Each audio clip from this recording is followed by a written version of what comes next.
비가 내리던 그날, 나는 마지막 희망이라 생각했던 김 간호사의 전화를 받았습니다. 강 회장 댁에서 요양보호사를 극구한대요. 월급이 남다르니 한번 가보세요. 52살에 내게 주어진 마지막 기회라 생각했죠. 무거운 철제 대문이 열리는 순간 이상한 예감이 등골을 타고 흘렀습니다. 이곳은 단순한 부자 동네가 아니었어요. 산자락을 병풍처럼 두른 고급 저택, 경비원이 지키는 정원, 분수대가 있는 현관까지. 평생 내가 살던 세계와는 달랐습니다. 김은희 씨? 명품으로 치장한 중년 여성이 내려다보는 눈빛에 가슴이 무너졌습니다. 그녀는 내 낡은 옷과 바래진 가방을 위아래로 훑으며 코웃음을 쳤습니다. 요양보호사분이시죠? 김 간호사의 소개로 왔다고요? 기다렸어요. 들어오세요. 아유, 사진보다 나이가 좀 더 있으시네. 뭐, 괜찮아요. 어차피 우리 시어머니는 알아보지도 못하니 뭐. 당신이라도 와주니 다행이죠. 며느리의 말에 가슴 한 구석이 찢어졌지만 전 묵묵히 고개만 숙였습니다. 이런 집에서 52년 살아온 내 모습이 얼마나 초라해 보일까요? 손끝이 떨려 핸드백을 꽉 쥐었습니다. 이 집에 발을 들이면 내 삶이 완전히 뒤바뀔 거라는 예감은 전혀 없었습니다. 근데요, 우리 할머니 치매예요. 요즘엔 자기 이름도 잘 몰라요. 그러니까 뭐 실수하셔도 큰일은 없어요. 어차피 다 까먹으시니까. 손자의 말투에는 건방짐이 묻어났습니다. 20대 초반의 젊은 남자가 할머니를 그냥 무언가처럼 말하는 모습이 낯설었어요. 나는 고개를 숙이고 현관 안으로 들어섰습니다. 남의 집, 그것도 너무 많은 것을 가진 집은 왜 이렇게 공기가 묘하게 무거울까요? 솔직히 말해서요, 우리끼린 이 집에 쓸모없는 짐이라고 불러요. 강 회장님, 예전엔 얼마나 무서웠는지 몰라요. 남편도 어머니 앞에서는 늘 긴장했거든요. 근데 남편이 작년에 갑작스럽게 돌아가시고 지금은 시어머니도 아무것도 기억 못하니까 이 집은 편해졌죠. 후후. 짐? 나는 그 말을 들은 순간 이 집에서의 내 역할이 단지 시체보다 조금 따뜻한 존재 정도라는 걸 느꼈습니다. 뒷골이 서늘해졌어요. 내 앞에 놓인 거대한 거실과 높은 천장, 유리 샹들리에 아래에서 저는 점점 더 작아지는 것 같았습니다. 넌 어디서 봤지 어디서? 휠체어에 앉은 할머니의 목소리가 조용히 울렸습니다. 흰 머리카락이 단정하게 올려진 그녀의 눈빛이 내게 꽂혔어요. 할머니의 손가락이 내 방향을 가리키며 떨리고 있었습니다. 어머니, 이분은 새로 오신 요양보호사예요. 은희 씨, 좋은 분이래요. 네, 아마 괜찮을 거예요. 은은지? 그 순간 시간이 멈춘 것 같았습니다. 할머니가 불렀던 이름은 내가 어린 시절 불리던 오직 엄마만이 불러주던 이름이었습니다. 심장이 쿵 내려앉았어요. 숨이 멎는 것 같았습니다. 어떻게 이 사람이 그 이름을 알고 있을까요? 며느리와 손자의 웃음소리가 멀리서 들렸지만 내 귀에는 다 지워진 채 오직 할머니의 떨리는 목소리만 맴돌았습니다. 그녀의 눈빛은 흐렸지만 그 안에서 무언가 오래된 기억이 깨어나고 있었어요. 어머니, 또 헛소리 하시네. 은희 씨, 신경 쓰지 마세요. 항상 그러셔요. 하지만 내 손은 이미 떨리고 있었습니다. 그 이름은 내가 5살 놀이동산에서 길을 잃었던 그날 이후로 들어본 적 없는 이름이었으니까요. 은희 씨, 오늘부터 업무 시작할 수 있지요? 방은 왼쪽 끝방 쓰시면 되고요. 우리 어머니 간병을 부탁드려요. 약은 정해진 시간에 드리면 되고 특별히 신경 써야 할 건 없어요. 그냥 저를 귀찮게 하지만 말아주세요. 며느리의 말이 끝나자마자 거실에서 나와 손자와 함께 자기들만의 공간으로 사라졌습니다. 나는 혼자 남겨진 채 할머니의 방으로 들어갔습니다. 다음 날 아침 나는 할머니를 위한 약차를 다리고 있었습니다. 치매 환자에게 좋다는 구기자와 백복령, 산약을 넣고 정성껏 끓이는 중이었죠. 간호조무사와 요양보호사로 일하며 배운 한방 지식을 활용하는 이 일이 이 집에서 내가 유일하게 자신 있게 할 수 있는 일이었습니다. 할머니의 기억력과 수면에 도움이 될 거라 믿었으니까요. 어젯밤에 할머니는 2번이나 깨어나 누군가를 찾으셨거든요. 은지야, 은지야 하고 부르는 소리에 잠에서 깬 나는 그녀 곁에 앉아 손을 잡아드렸어요. 오늘은 더 나은 밤을 보내실 수 있도록 약을 조금 더 진하게 다리고 있었습니다. 백복령 조금 더 넣어야겠네. 밤에 1번 깨셨지. 내가 중얼거리는 동안 손자가 부엌으로 들어왔습니다. 발끝을 질질 끌며 들어오는 모습이 어제와 똑같았어요. 우와, 뭐예요, 이거? 뭔 약을 이리 진하게 끓여요? 할머니가 벌떡 일어나서 날아다니시겠다? 신장열이 있으셔서 진액 보충하는 겁니다. 몸이 마르면 치매 진행이 빨라져요. 아, 역시 한의원 알바하셨다면서요? 근데 요즘 한의학 믿는 사람도 있어요? 우리 엄마가 그러는데 옛날엔 무당이 약장사한 거라던데? 그 순간 쟁반 위에 있던 약잔 하나가 가볍게 흔들렸습니다. 그 약잔과 약탕기는 고아원에서 나올 때 유일하게 내가 가져간 물건이었습니다. 고아원 원장님이 떠날 때 쥐어주신 거였죠. 내가 아프면 이걸로 약을 다려 마시렴. 그럼 마음도 몸도 따뜻해질 거야. 신혼 때 남편이 아플 때도 남편을 잃고 혼자 울 때도 이 약잔으로 차를 마시며 버텨왔습니다. 그래서 이 약잔은 내 인생의 버팀목 같은 존재였어요. 갑자기 손자가 일부러 부딪히면서 쟁반을 쳤고 약잔이 바닥에 떨어져 산산조각이 났습니다. 그 소리에 심장이 찢어지는 것 같았어요. 어머, 죄송해요. 아유, 이걸 또 치우시겠네. 제가 좀 덤벙대서. 다치셨어요? 애인애가 왜? 난 튼튼하죠. 어차피 돈 받고 하는 일이시니까 어서 치우셔야죠. 나는 천천히 무릎을 꿇고 유리 조각을 주었습니다. 손가락이 베었지만 아픔조차 느껴지지 않았어요. 내 인생이 이렇게 깨져도 아무도 모르는데 유리잔 하나 깨진 게 뭐가 대수일까요?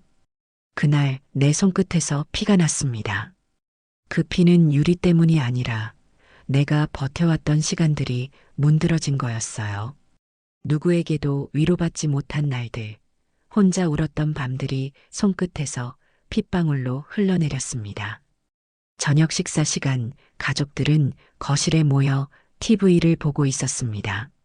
할머니는 휠체어에 앉아 초점 없는 눈으로 화면을 바라보았죠. 나는 조용히 할머니의 약을 가져왔습니다. 그래도 좋은 일자리 얻으셨네요. 방 하나에 식사도 제공되고 어쩌면 유산이라도 한 조각 남기고 가실지도 모르죠? 며느리의 말에 내 등골이 서늘해졌습니다. 한 번도 물질적인 것을 바란 적 없었는데 그런 시선으로 바라보다니 그동안 참았던 감정이 조금씩 올라왔습니다. 나는 천천히 일어섰습니다. 깊게 숨을 쉬고 정면을 응시했습니다. 지금 무슨 말씀이세요? 아유, 그냥요. 요즘 요양보호사들도 꽤 받는다면서요? 우리 집은 따블로 주니까 더 벌겠네. 이 집은 꽤 오래 계실 것 같으니까 뭐. 그 순간 내 안에 무언가가 확 끌어올랐습니다. 평생 참아왔던 분노가 가슴속에서 치밀어 올랐지만 그래도 나는 차분하게 말했습니다. 이분 그냥 환자가 아닙니다. 제가 돌보는 분이에요. 제 손으로, 제 시간으로, 제 마음으로 모시는 분입니다. 그러니까 함부로 말하지 마세요. 함부로 웃지 마시고요. 내 목소리는 떨리지 않았습니다. 오히려 처음으로 단단하게 울렸어요. 모두가 조용해졌습니다. 내 단호한 대응에 놀란 듯 했어요. 잠시 후 할머니가 피곤해 보이자 손자가 휠체어를 밀어 방으로 모셨습니다. 나는 그들의 시선을 피해 부엌으로 돌아갔어요. 잠시 후 할머니의 방에서 조용히 움직이는 소리가 들렸습니다. 그것은 마치 누군가가 나를 부르는 것 같았습니다. 그 방 안 조용한 할머니의 숨소리가 들리던 순간 나는 문득 깨달았습니다. 나는 그냥 요양보호사가 아니라 누군가의 하루를 지켜주는 사람이란 거요. 그리고 이상하게도 이 할머니의 날들이 내게는 특별하게 느껴졌습니다. 나는 깨진 약잔 조각들을 모아 쓰레기통에 버렸습니다. 손자가 일부러 깨뜨린 약잔처럼 내 인생도 여러 번 깨져왔지만 그때마다 다시 일어섰습니다. 오늘 밤에는 다른 약잔을 꺼내 할머니의 약을 다시 다려야겠어요. 누군가를 돌보는 일은 참고 인내하는 것. 그게 지금까지 내가 살아온 방식이니까요. 그 집에 들어간 지 5일째 되는 날이었어요. 조용한 밤이었고 할머니는 자다가 깨어나 나를 불렀습니다. 그 목소리는 마치 한밤중 어린아이를 찾는 엄마 같았어요. 창밖으로는 가느다란 비가 내리고 저택의 정원수들이 어둠 속에서 그림자를 만들고 있었습니다. 은지야, 은지, 거기 있니? 할머니, 물 드릴까요? 나는 조심스럽게 다가갔습니다. 할머니는 나를 뚫어져라 보더니 손을 뻗어 내 소매를 당겼습니다. 눈이 갑자기 선명해진 것 같았어요. 너 저거 좀 저기 병풍 뒤에 상자 내 상자 좀 줘. 나는 할머니가 가리키는 방향으로 가서 화려한 금박 병풍을 조심스럽게 밀었습니다. 그 뒤에 숨겨진 오래된 나무 상자가 보였어요. 먼지가 쌓여 있는 걸 보니 오랫동안 손대지 않은 것 같았습니다. 병풍 뒤에서 꺼낸 상자는 오래되고 낡았고 누렇게 변해 있었어요. 자물쇠는 녹이스럽고 모서리는 너덜너덜했지만 그 안엔 뭔가 설명할 수 없는 무게가 느껴졌습니다. 할머니의 젊은 시절 사진이 새겨진 상자였습니다. 이걸 열까요? 안 돼. 이건 아무도 못 열게 해.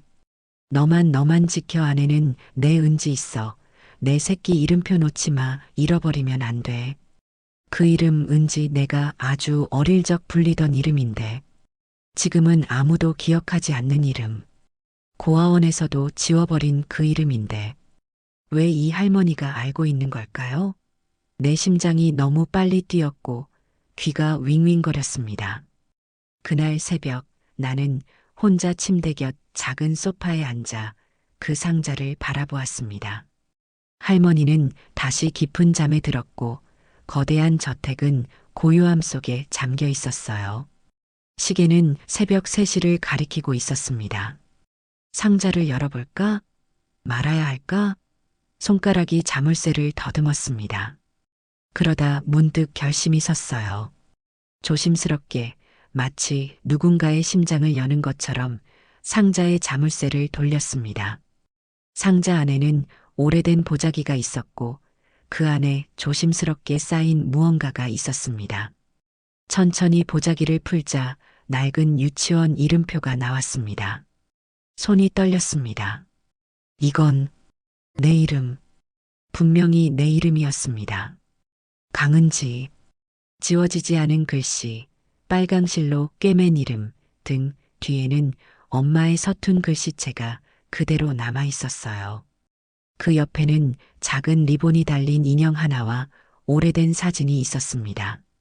이름표를 떨어뜨릴 뻔했습니다. 폐가 무너지는 것 같았어요. 숨을 못 쉬겠다는 느낌이 들었습니다. 이게 왜 여기에 있는 거예요? 갑자기 희미했던 어린 시절의 기억 조각들이 파도처럼 밀려왔습니다. 5살 때의 일은 대부분 잊혀졌지만 놀이동산에서 길을 잃었던 그 공포와 혼란만은 내 몸이 기억하고 있었습니다. 풍선을 쫓아 뛰었던 것, 갑자기 낯선 얼굴들에 둘러싸였던 것, 그리고 누군가 내 손을 잡고 데려갔던 희미한 느낌. 고아원 선생님들이 가끔 들려주던 내 이야기와 이제야 맞물려 이해되기 시작했습니다. 나는 단지 풍선 하나 보고 뛰었을 뿐이었어요. 뒤돌아봤을 땐 아무도 없었죠. 그게 내 인생을 바꾼 순간이었습니다. 미아 방송이 울렸고 누군가가 내 손을 잡아 경찰서로 데려갔습니다. 엄마를 찾지 못했고 결국 고아원으로 보내졌죠. 강은지라는 이름은 김은희로 바뀌었고 모든 것이 달라졌습니다. 이건 그냥 우연일 거야. 아무리 그래도 설마. 하지만 내 손은 계속 떨렸고 상자를 부여잡았습니다. 이름표 밑에는 오래된 신문 스크랩이 있었습니다. 희미해진 글씨로 강지연 회장 부인, 놀이동산에서 잃어버린 딸 찾는 광고라는 제목이 보였습니다. 그 아래에는 내 어린 시절 사진이 작게 실려 있었어요. 설마가 사람을 죽이고 설마가 사람을 살리는지도 몰라요. 그 밤 나는 아무도 모르게 무너지고 있었습니다. 창밖으로 비가 그치고 어둠 속에서 새벽빛이 희미하게 비치기 시작했습니다. 나는 상자를 조심스럽게 다시 닫고 병풍 뒤에 숨겼습니다. 내 머릿속은 혼란스러웠지만 한 가지는 분명했습니다. 이 집에 들어온 건 우연이 아니었다는 것. 그리고 할머니. 아니, 혹시 내 어머니일지도 모르는 이 사람은 치매 속에서도 딸을 찾고 있었다는 사실. 놀이동산이 그렇게 무서운 곳이란 걸 그날 처음 알았어요. 사람들 웃음소리가 왜 그렇게 멀게만 들렸는지 몰라요. 이름표와 오래된 신문 스크랩을 발견한 다음 날 나는 혼자 창가에 앉아 지난 날들을 떠올렸습니다. 창밖으로는 재벌가의 넓은 정원이 펼쳐져 있었지만 내 눈에는 다른 풍경이 보였어요. 엄마, 풍선, 나도 파란 거 사줘. 그날의 기억이 선명하게 떠올랐습니다. 붉은 원피스를 입은 채 놀이동산을 뛰어다니던 5살의 나. 파란 풍선을 쫓아 몇 발자국 뛰었을 뿐인데 세상이 완전히 달라졌습니다. 내가 풍선을 따라 몇 발자국 뛴 게 전부였어요. 뒤를 돌았을 땐 사람들이 있었지만 엄마는 없었고 내 이름을 부르는 목소리도 없었어요. 유실물 센터에서는 계속 방송이 울렸습니다. 강은지 양, 강은지 양. 어머님께서 찾고 계십니다. 놀이기구 2번 게이트 쪽 유실물 센터로 와주세요. 그 방송은 거짓말이었어요. 엄마는 끝내 오지 않았거든요. 하지만 이제는 알게 되었습니다. 어쩌면 엄마는 계속 찾고 있었는지도 모른다는 것을. 그 후로 나는 이름이 사라졌습니다. 은지라는 이름은 사용되지 않았고 나는 서류상 김은이라는 아이가 되어 고아원 창문을 맨날 들여다보며 살았죠. 언젠가는 누군가 와줄 줄 알았어요. 1달, 2달, 계절이 4번 바뀌어도 아무도 안 왔어요. 대리석 테이블 위에 놓인 차가 식어가는 동안 나는 고아원의 차가운 바닥과 외로웠던 밤들을 기억했습니다. 항상 누군가 나를 데려가길 기다렸지만 그 누구도 오지 않았죠. 26, 나는 사랑을 만났고 비로소 누군가의 누군가가 되었어요. 그 사람은 내 이름을 따뜻하게 불러줬어요. 은희야. 그 2글자가 그렇게 따뜻할 줄 몰랐어요. 결혼식 날 하얀 드레스를 입고 행복에 겨웠지만 내 옆엔 부모님이 없었습니다. 그래도 괜찮았어요. 내 손을 잡아준 남편이 있었으니까. 하지만 그마저도 오래가지 않았습니다. 남편은 사고였어요. 결혼하고 꼭 82일째 되던 날이었습니다. 장례식장에 비가 내렸어요. 추적추적 내리는 비를 맞으며 누군가는 슬픔에 젖어 울고 있었습니다. 하지만 그들과 달리 저는 비를 맞을 겨를도 없이 남편의 영정 사진을 부여잡고 그 자리에 주저앉아 울었어요. 겨우 시작한 행복이 이렇게 끝나버린다는 게 믿기지 않았거든요. 결혼 반지가 아직 손가락에 익숙해지기도 전에 남편은 세상을 떠나버렸습니다. 병원 진료실에서 의사의 목소리가 멀리서 들려왔습니다. 유산입니다. 너무 큰 충격이셨을 거예요. 나는 엄마도 아이도 남편도 없이 그렇게 다시 혼자가 되었습니다. 죽고 싶었죠. 그땐 정말로요. 하지만 삶은 계속되었습니다. 요양보호사 교육을 받으며 다시 일어서기로 했어요. 강사의 말이 귓가에 맴돌았습니다. 노인 간병에서 가장 중요한 건 그분이 사람이라는 걸 절대 잊지 않는 겁니다. 그렇게 다시 살아야 했어요. 누군가의 딸로, 아내로, 엄마로 못 살아도 나는 누군가의 하루를 지켜주는 사람이 되자고 결심했어요. 그렇게 30년을 살았습니다. 그리고 이제 이 화려한 저택에서 치매에 걸린 할머니를 돌보는 동안 그 할머니가 내 진짜 어머니일지도 모른다는 가능성이 내 앞에 있었습니다. 나는 다시 상자를 열어보았습니다. 이름표 아래에는 낡은 가족 사진이 있었어요. 할머니의 젊은 시절, 그리고 작은 여자아이. 그 아이는 분명 나였습니다. 눈매가, 입술 모양이, 모든 것이 똑같았어요. 근데 왜 당신이 그 이름을 기억하고 있어요? 왜 하필이면 당신이 그 이름표를 가지고 있는 거예요? 할머니의 방에서 잠꼬대 같은 중얼거림이 들렸습니다. 은지야, 내 새끼 내 새끼야. 그날부터였어요. 나는 다시 누군가의 딸이 될지도 모른다는 걸 믿기 시작한 건. 하지만 어떻게 확신할 수 있을까요?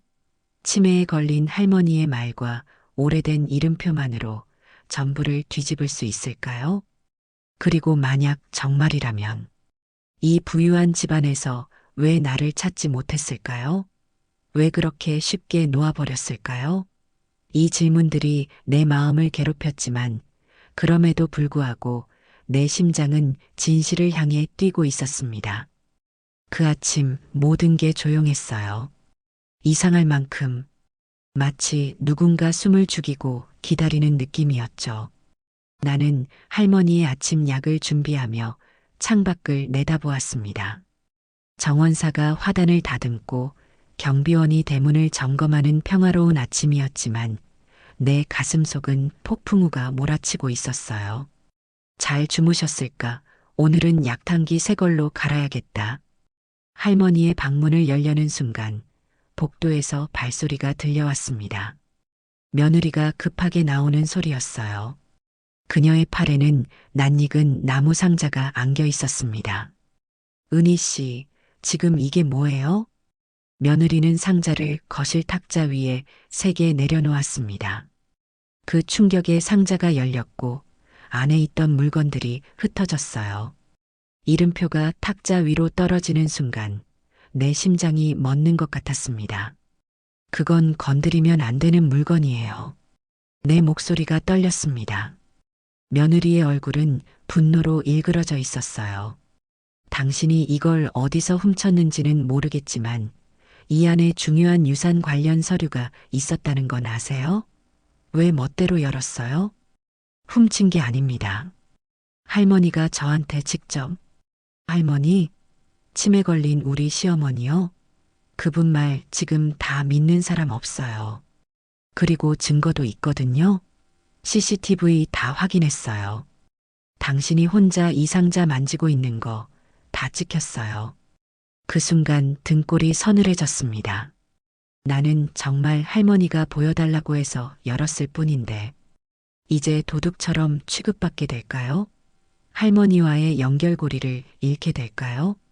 며느리는 가족들을 거실로 불러 모았습니다. 온 가족이 모인 자리에서 그녀는 내가 상자를 몰래 뒤졌다고 주장했어요.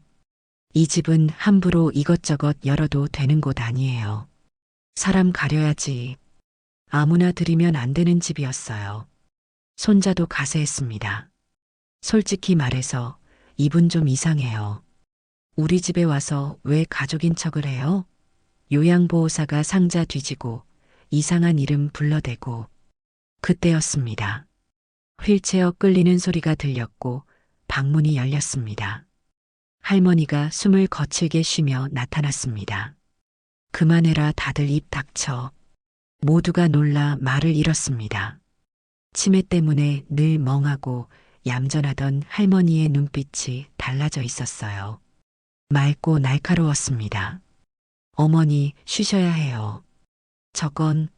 저 상자 내가 준 거야. 저 사람은 내 딸이야. 내 새끼야. 내가 잃어버린, 내가 못 찾아 헤맸던 내 은지야. 시간이 멈춘 것 같았습니다. 며느리의 얼굴에서 핏기가 빠졌고 손자는 믿을 수 없다는 표정으로 나와 할머니를 번갈아 보았어요. 은지, 뭐 진짜 이름이에요? 어머니, 지금 제 정신이 아니시군요. 정신 똑바로야. 내 딸이 맞아. 할머니의 목소리가 격해졌습니다. 그날 놀이동산에서 은지가 붉은 풍선만 보고 뛰어가더니 순식간에 사라졌어. 내가 미아 방송 바로 신고했지만 할머니는 목이 메어 잠시 말을 멈추었습니다. 그리고 떨리는 손으로 내게 다가와 두 손을 꼭 잡았습니다. 경찰이 데려간 아이가 있었대. 그런데 그날 놀이동산 화재 때문에 대피하는 와중에 기록이 뒤섞였어. 우리 은지를 데려간 경찰관도 사고로 돌아가셨고 그 뒤로는 흔적이 사라졌어. 돈을 들여 전국의 고아원을 다 뒤졌지만 아무 기록도 없었어. 아무도 강은지라는 아이를 본 적이 없다더라. 몇 년 동안 전국을 다 뒤졌어. 내 아빠는 3년 넘게 매일 찾아다녔지. 할머니의 눈에서 눈물이 흘러내렸습니다. 하지만 아무런 소식도 없었어. 바닥에 떨어진 그 이름표 하나, 내가 놀이동산 가기 전날 밤 내가 달아준 그 이름표 하나만 붙잡고 살았어. 내 딸, 내 은지, 믿어줘.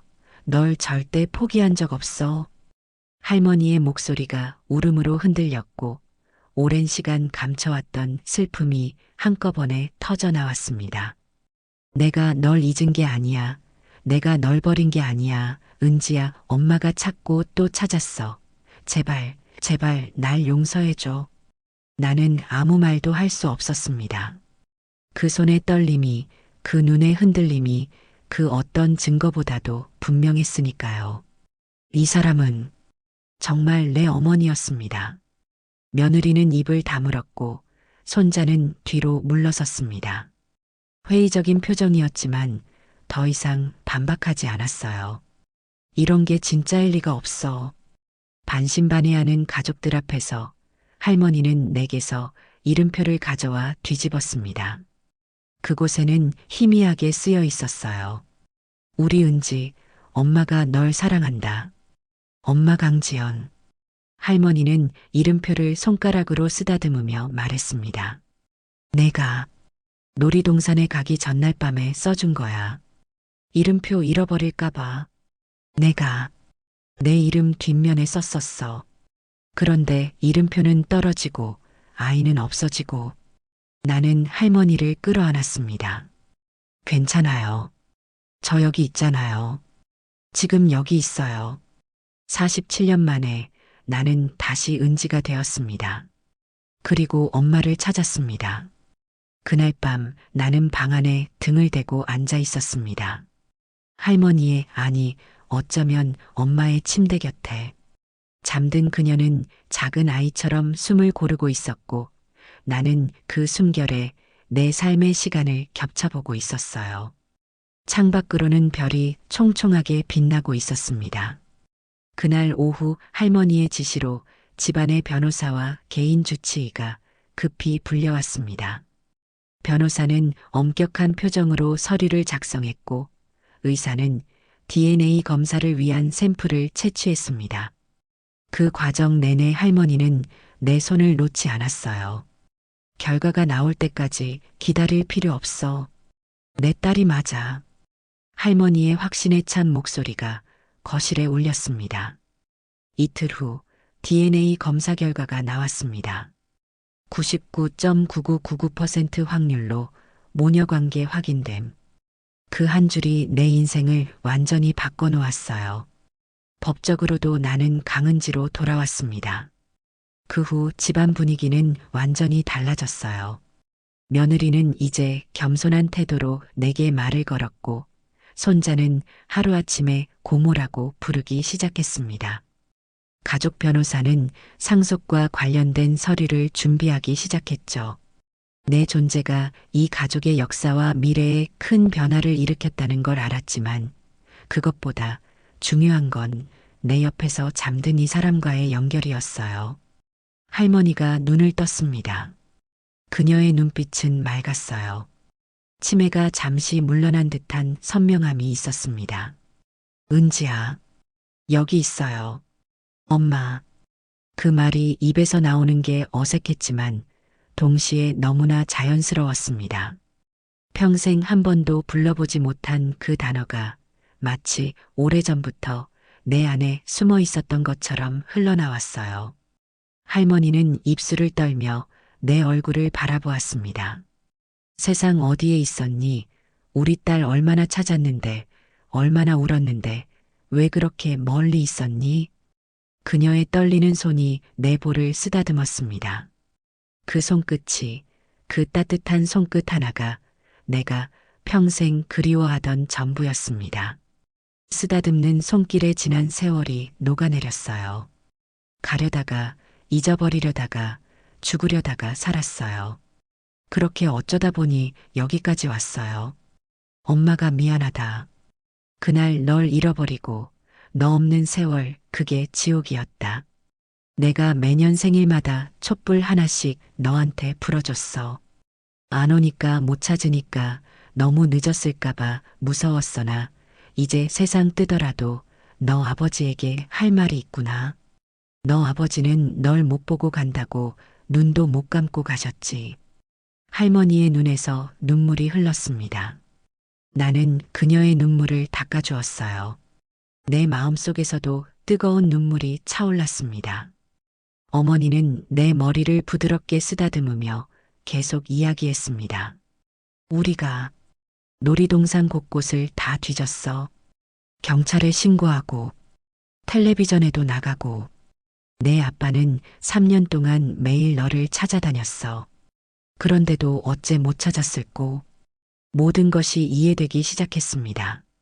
왜 아무도 나를 찾지 않았는지, 왜 기다림이 헛되었는지, 내가 알지 못했던 다른 쪽의 이야기가 천천히 드러났어요. 감사해요. 포기하지 않아서, 저를 기억해서 내 목소리가 떨렸습니다. 우리는 아무 말 없이 서로를 끌어안았습니다. 복잡한 감정들 사이에서 단 하나 확실한 것은 우리가 서로를 다시 찾았다는 사실이었어요. 다음 날 아침 식탁에 온 가족이 모였습니다. 며느리가 조심스럽게 입을 열었습니다. 저희가 너무 몰랐어요. 그게 진짜일 줄은 죄송합니다. 손자는 말없이 고개를 숙였습니다. 그들의 시선이 달라져 있었어요. 더 이상 무시하는 눈빛이 아니라 당혹감과 조심스러움이 섞인 표정이었습니다. 그날 이후 그 집 공기는 바뀌었습니다. 서늘하던 벽지색이 따뜻하게 느껴졌고 커튼 틈으로 들어오던 햇살이 나를 위한 것처럼 비치기 시작했어요.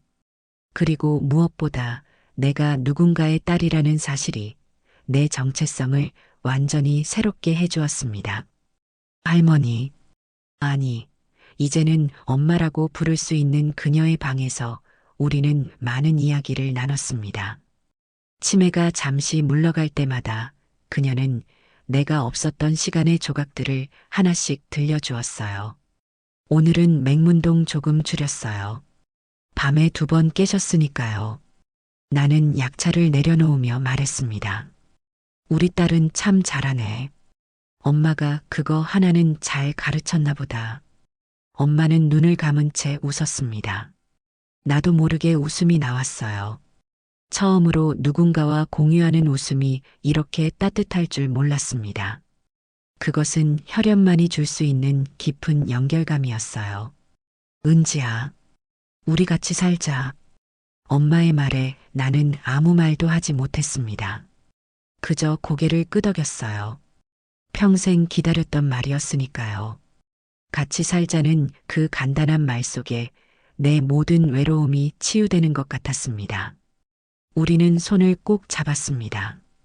이 순간만큼은 치매도 과거의 상처도 우리 사이에 끼어들 수 없었어요. 그저 오랫동안 잃어버렸던 모녀가 마침내 서로를 다시 찾은 완벽한 순간이었습니다. 며칠 후 엄마는 의사와 상담 후 집으로 돌아왔습니다. 모두의 놀라움 속에 엄마는 또렷한 정신으로로 나를 모든 사람 앞에서 소개했어요. 이 사람은 내 딸 은지예요. 이제부터 우리 집에서 같이 살 거예요. 간병인이 아니라 내 딸로. 집안의 모든 사람들이 어색해했지만 시간이 지나면서 하나둘 받아들이기 시작했습니다. 며느리는 처음엔 경계했지만 내가 엄마를 진심으로 돌보는 모습을 보며 조금씩 마음을 열었어요. 손자는 의외로 빨리 적응했습니다. 할머니가 웃는 모습이 처음 봐요. 이렇게 생기 있는 할머니는. 이후 엄마와 나는 5년을 함께 살았습니다. 그 시간은 내게 평생 잃어버렸던 가족의 의미를 알려주었어요. 봄날에는 엄마와 함께 저택 뒤편에 작은 텃밭을 가꾸기 시작했습니다. 병원에서는 치매 환자에게 원예 활동이 좋다고 했어요. 엄마의 손끝에서 고구마 줄기가 자라기 시작했고 우리는 함께 흙을 만졌습니다. 은지야, 내가 어릴 때도 흙장난을 좋아했어. 우리 집 마당에서 맨날 진흙 케이크 만든다고 난리였지. 기억나세요? 정말요? 당연하지. 내가 머릿속이 이상해도 내 딸 기억은 여기 있어. 엄마는 가슴을 가리켰습니다. 그 말 한마디에 내 눈에서 눈물이 흘렀어요. 같이 영화도 보고 엄마가 좋아하는 옛날 드라마도 봤습니다. 때로는 치매 때문에 같은 장면을 수십 번 보기도 했지만 괜찮았어요. 내 옆에 엄마가 있다는 것만으로 충분했으니까요. 엄마, 오늘은 약 조금 쓴데 괜찮아요? 내가 끓인 거면 다 마실 거야. 우리 딸 약은 특별하니까. 엄마는 웃었고 나도 웃었습니다. 이런 일상의 작은 대화가 내게는 보물 같았어요. 가을이 되자 엄마의 생일이 다가왔습니다. 나는 처음으로 엄마의 생일상을 차렸어요. 케이크 위에 촛불 하나를 꽂았습니다. 오늘은 내 딸 이름 불러도 되겠지? 엄마가 물었습니다. 네, 엄마. 은지야. 엄마는 오늘도 참 고맙다. 엄마는 촛불을 불었고 나는 그 옆에서 소원을 빌었습니다. 이 순간이 오래 지속되길. 우리는 생일날만이 아니라 내 어린 시절 사진을 보며 웃고 때로는 서로 다투기도 했습니다. 내가 끓인 약이 너무 쓰다고 투정을 부리는 엄마, 그런 엄마에게 타이르듯 말하는 내 모습. 우리는 진짜 모녀가 되어가고 있었어요. 은지야, 내가 어릴 때 똑같은 표정이었어. 나한테 뭐 잘못했다고 생각할 때 그런 얼굴 했어. 엄마도 그래요. 엄마가 못된 짓 할 때 똑같은 표정이에요. 우리는 서로를 닮아가고 있었습니다. 47년의 공백이 있었지만 피는 속일 수 없었나 봐요. 제일 행복했던 건 밤에 엄마의 머리를 빗겨줄 때였습니다. 엄마의 하얀 머리카락을 천천히 빗으며 들려주던 내 이야기들. 내가 살아온 시간을 엄마는 조용히 들어주었어요. 엄마, 저 사실 고아원에서 열심히 공부했어요. 선생님들이 칭찬해 줬거든요. 엄마가 있었다면 자랑스러워 했을까요? 당연하지. 우리 은지는 항상 엄마의 자랑이야. 하고 싶은 거 없으세요? 제가 할 수 있는 거라면 뭐든지. 엄마는 내 손을 잡았습니다. 너 자체가 내 소원이야. 내가 살아있어서, 내 옆에 있어서. 그것만으로 충분해. 가끔은 치매가 심해질 때도 있었습니다. 엄마가 나를 알아보지 못하고 은지는 어디 갔어? 라고 물을 때면 가슴이 미어졌지만 그런 날들도 우리의 일부였어요. 나는 인내심을 갖고 다시 설명해 드렸고 엄마는 조금씩 기억을 되찾았습니다. 아, 은지구나. 우리 딸 간병인인 줄 알았어. 미안해. 괜찮아요, 엄마. 저는 엄마 딸이자 간병인이니까요. 두 가지 다예요. 그렇게 우리는 5년을 살았습니다. 잃어버린 47년을 5년으로 채울 수는 없었지만 그 시간은 내게 평생의 선물이었어요. 엄마를 통해 나는 내 뿌리를 찾았고 엄마는 나를 통해 자신의 상실을 치유했습니다. 은지야, 내 엄마, 행복하니? 네, 세상에서 제일 행복해요. 엄마는요? 나도 너무 행복해. 내가 평생 기다린 시간이 헛되지 않았어. 우리의 손이 서로 맞잡혔습니다. 비록 늦게 찾은 모녀였지만 우리에게는 아직 많은 시간이 있었어요. 우리는 그 시간을 소중히 하루하루 채워나갔습니다. 그해 여름 엄마는 내 손을 꼭 쥔 채 조용히 잠들었습니다. 창밖으로는 비가 내리고 있었지만 방 안은 따뜻했어요. 긴 시간 우리는 서로를 기다렸고 짧은 시간 우리는 서로를 채웠습니다. 그 사람의 딸로 살아본 5해는 내가 살아온 52해를 전부 바꿔놓을 만큼 고마운 시간이었습니다. 장례식은 조용했습니다. 재벌가답게 화려한 꽃과 조문객들이 있었지만 내게는 그저 내 어머니를 떠나보내는 시간이었어요. 며느리는 내 손을 잡고 위로했고 손자는 슬픔에 잠긴 채 할머니의 영정 앞에 서 있었습니다. 은희 씨, 아니 아가씨, 며느리가 말했습니다. 어머님 유언이 있어요. 아가씨에게 남기신 거예요. 봉투 안에는 짧은 편지와 함께 법적 서류가 있었습니다. 엄마는 내게 작은 별장과 주식, 땅, 건물, 유품 일체를 남겼어요. 그것보다 더 값진 건 엄마의 마지막 글이었습니다. 내 딸 은지에게 우리가 함께한 시간은 짧았지만 너를 다시 만난 건 내 인생 최고의 선물이었다. 엄마가 못다한 사랑, 잃어버린 시간, 그 모든 것이 미안하구나. 하지만 내가 내 곁에 있어준 이 5년은 내 인생에서 가장 행복한 시간이었어. 이제 내 삶을 살아가렴.